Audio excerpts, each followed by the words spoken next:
Hello friends, how are you? I hope all of you are fine. मैं miss Ansari स्वागत करती हूँ आपका आपके अपने यूट्यूब चैनल फोकस्ड बायोलॉजी में। जस्ट बायोलॉजी हम वायरसेस पढ़ रहे हैं और अब वायरसेस में हम बात करेंगे क्रिप्टोग्राम के बारे में। क्रिप्टोग्राम होता क्या है उससे पहले हम एक पिछला रिव्यू देख लेते हैं। हमने DNA and RNA based viruses देखे थे, जिसमें से आरएनए बेस्ड वायरस वो होते हैं जिसमें उनका जेनेटिक मटेरियल आरएनए होता है और डीएनए बेस्ड जिनमें उनका जेनेटिक मटेरियल डीएनए होता है।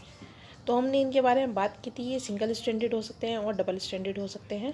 ठीक है। Most of the plant virus are RNA virus. DNA virus जो होते हैं वो मोर स्टेबल होते हैं देन आरएनए वायरस। चलिए देखते हैं क्रिप्टोग्राम के बारे में।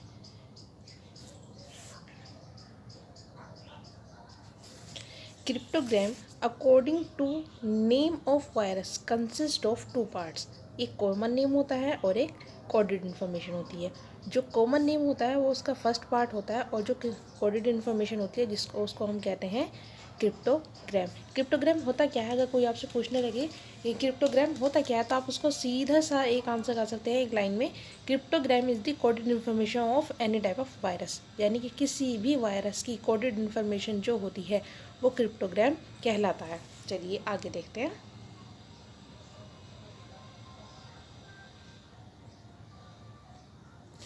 Common name cannot show changed usually, but cryptogram change as we new information become available of the new virus। जो कॉमन नेम और क्रिप्टोग्राम में दोनों में डिफरेंस क्या है? अगर आपको हम ये बताएं, क्रिप्टोग्राम जो होता है वो एक कोडेड इन्फॉर्मेशन होती है। अगर हमें उस वायरस के बारे में कोई न्यू इन्फॉर्मेशन पता चल रही है या कोई न्यू उसका वेरिएंट आ रहा है, फॉर एग्जांपल कोरोना के 2-3 वेरिएंट आ चुके हैं, तो उसकी जो क्रिप्टोग्राम में है उसमें चेंजेस हो रहे हैं, लेकिन उसके कॉमन नेम में कोई चेंजेस नहीं हो। कॉमन नेम क्या है उसका? कोरोना में कोई चेंजेस नहीं हो रहा है। कोरोना ही है, लेकिन उसके क्रिप्टोग्राम में चेंजेस होते रहते हैं। अगर वो और ज़्यादा म्यूटेंट होता रहता है उसकी और वेरिएंट आते रहेंगे तो उसके क्रिप्टोग्राम में चेंजेस होते रहेंगे, लेकिन कॉमन नेम में कभी भी कोई चेंजेस नहीं होते।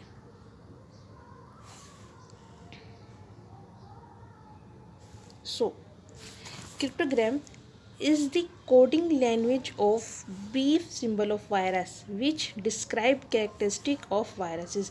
ये कहा था फैनर ने कहा कि क्रिप्टोग्राम क्या है? एक कोडिंग लैंग्वेज है जो कि उसका एक ब्रीफ सिंबल बता दिया वायरसेस का और उसके हर कैरेक्टरिस्टिक्स को डिस्क्राइब कर दिया। For example R125 E/E star TMV का ये क्रिप्टोग्राम है। अब हम इसको डिफाइन करते हैं। R means single standard RNA, 1 है तो सिंगल स्टैंडर्ड है। आर मीन्स आरएनए 1 है तो सिंगल स्टैंडर्ड है। 25 है, उसका मोलिकुलर वेट है 2 million Dalton, approx 5% of virus. जो उसका वायरस है वो 2 मिलियन डाल्टन है। ओके। ई ये क्या है?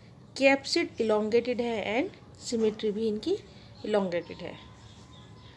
अगर कैप्सिड सिलेंड्रिकल होता तो हम इसके नीचे सी लिखते, जो भी उसको हम आगे डिस्कस करेंगे। फिलहाल हम टीएमवी का क्रिप्टोग्राम देख रहे हैं।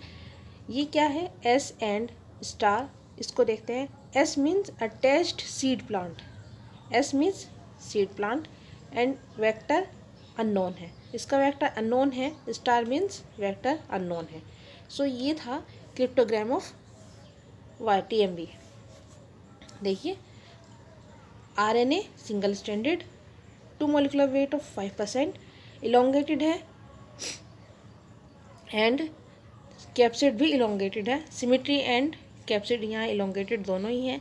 यहाँ सीड प्लांट को इफेक्ट करता है लेकिन इसका वेक्टर अननोन है। सो ये था क्रिप्टोग्राम TMV का, जो हमें उसकी कंप्लीट इन्फॉर्मेशन दे रहा है। अगर आप यहाँ देखेंगे तो इसमें आपको इस क्रिप्टोग्राम ने इसकी सारी ही इन्फॉर्मेशन जो भी आपको एग्जाम में लिखनी होती है या जो भी इनके लिए ज़रूरी होती है किसी भी वायरस के लिए, वो सब दे दी है। इसका जेनेटिक मटेरियल बता दिया है, इसका मोलिकुलर वेट बता दिया है, इसकी सिमेट्री बता दी है और ये इसका वेक्टर कौन है या किसको इफेक्ट करता है, होस्ट क्या है, ये सब बता दिया गया है। क्रिप्टोग्राम जो बेस्ड होता है वो 4 पेयर ऑफ सिंबल्स पे डिपेंड करता है। आपने देखा होगा यहाँ पे जब हम यहाँ देख रहे हैं तो इसमें देखिए आप 4 सिंबल हैं, 1 2 3 एंड 4, 4 पेयर, पेयर यानी कि जोड़े में हैं, 4 जोड़े हैं सिंबल्स के जो किसी भी वायरस को डिफाइन कर रहे हैं, 1 2 3 एंड 4, और all of are in pairs, जोड़े में है सभी कुछ, पेयर मीन्स जोड़ा। इनके सिंबल्स क्या हैं वो देख लेते हैं। पहला R means RNA, D means DNA, 1 single standard and 2 double standard, okay, जो इसके जेनेटिक मटेरियल को डिफाइन कर रहा है। 2 जो इसका मॉलिक्यूलर वेट है उसको बता रहे हैं, molecular weight of nucleic acid in million dalton and percentage of nucleic acid in virus. So इसको हमने कैसे लिखा था, 2/5 जो हमने अभी लिखा था वो उसका मॉलिक्यूलर वेट था। मॉलिक्यूलर वेट कितना है न्यूक्लिक एसिड का वो लिखा हमने मिलियन डाल्टन में, एंड कितनी परसेंट है न्यूक्लिक एसिड के, न्यूक्लिक एसिड वायरस के कितने परसेंट है, 5% है। मॉर्फोलॉजी देखते हैं हम इसकी, थर्ड पेयर बताता है हमें इसकी morphology. Outline of virus particle और आउटलाइन ऑफ न्यूक्लियो कैप्सिड्स के उसको हम मॉर्फोलॉजिकली कैसे देख रहे हैं, इलोंगेटेड है, कैसी उसकी सिमेट्री है, ये सब।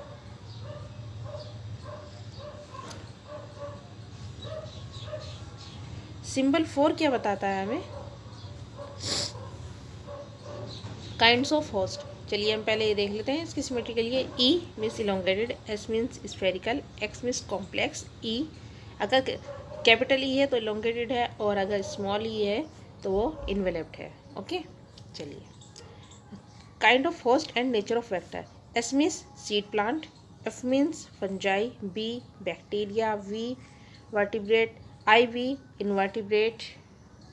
इजीली है, हर होस्ट के पहले लेटर को हमने इसका कैरेक्टरिस्टिक बनाया है, सिंबल बनाया है। DI means di fly and mosquito, AC ticks, SI flea, star doubtful. Star का मीन है कि अभी ये डाउटफुल है, अभी इसके बारे में कुछ पता नहीं है। Virus infect plant animals and bacteria may be single standard और डबल स्टैंडर्ड एक्सेप्ट, इसका भी एक्सेप्शन है, जो वायरसेस प्लांट एनिमल और बैक्टीरिया को अफेक्ट कर रहे हैं वो सिंगल स्टैंडर्ड हो सकते हैं, डबल स्टैंडर्ड हो सकते हैं, लेकिन इसका एक एक्सेप्शन है, वो है हर्पेंडा वायरसेस। हर्पेंडा वायरस जो होते हैं ये पार्शियली सिंगल स्टैंडर्ड है और पार्शियली डबल स्टैंडर्ड है। यहाँ हमने क्या कहा, जो भी वायरस है वो प्लांट एनिमल या बैक्टीरिया किसी को भी इफेक्ट कर रहा है वो या तो सिंगल स्टैंडर्ड होगा या डबल स्टैंडर्ड होगा, बोथ नहीं हो सकते हैं, लेकिन इसका भी एक एक्सेप्शन है, वो है हर्पेंडा वायरस। आप एक्सेप्शंस को बायोलॉजी में बिल्कुल अच्छे से याद किया कीजिए, क्योंकि एक्सेप्शन से ही कहीं पे भी क्वेश्चन आपसे पूछा जाता है। आपका वाइवा हो, कोई कॉम्पिटिटिव एग्जाम हो, या आपके MCQ बेस्ड कहीं पे भी क्वेश्चन आए, या वहाँ पे आपसे एक्सेप्शंस ही पूछे जाते हैं। चलिए देखते हैं। Virus can't infect apical meristem of plant, क्योंकि वायरस, अब आप ये सोच रहे होंगे कि एपिकल मेरिस्टेम को, प्लांट में जो एपिकल मेरिस्टेम होता है उसको प्लांट में जो एपिकल मेरिस्टेम होता है उसको वायरस क्यों नहीं इन्फेक्ट कर पा रहे हैं। अब इसका मैं आपको एक डायग्राम के थ्रू समझाती हूँ, चलिए देखते हैं। लाइक ये एक प्लांट है, इसकी जो टिप होती है ये, इसको हम कहते हैं एपिकल मेरिस्टेम,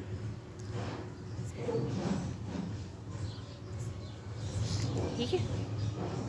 और ये जो इसका एपिकल मेरिस्टेम है ये हमेशा ग्रो करता रहता है।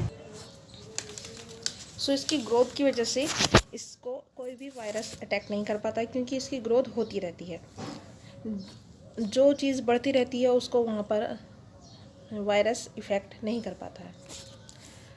अब आगे देखते हैं, ये रहा एपिकल मेरिस्टेम। वायरसेस का साइज़, वायरस का साइज़ जो होता है वो कितना होता है, वो बिटवीन होता है प्रोटीन के मॉलिक्यूल एंड बैक्टीरिया के साइज़ के बीच में होता है। ना ही वो प्रोटीन से छोटा हो सकता है और ना ही वो बैक्टीरिया से बड़ा हो सकता है। ये वायरस का साइज़ होता है। I hope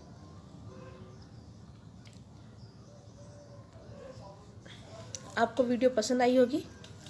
thank you for watching. मिलते हैं अगली क्लास में जिसमें हम इसकी लाइफ साइकिल डिस्कस करेंगे, वरना वीडियो काफ़ी लेंथी हो जाएगी। चलिए, थैंक यू।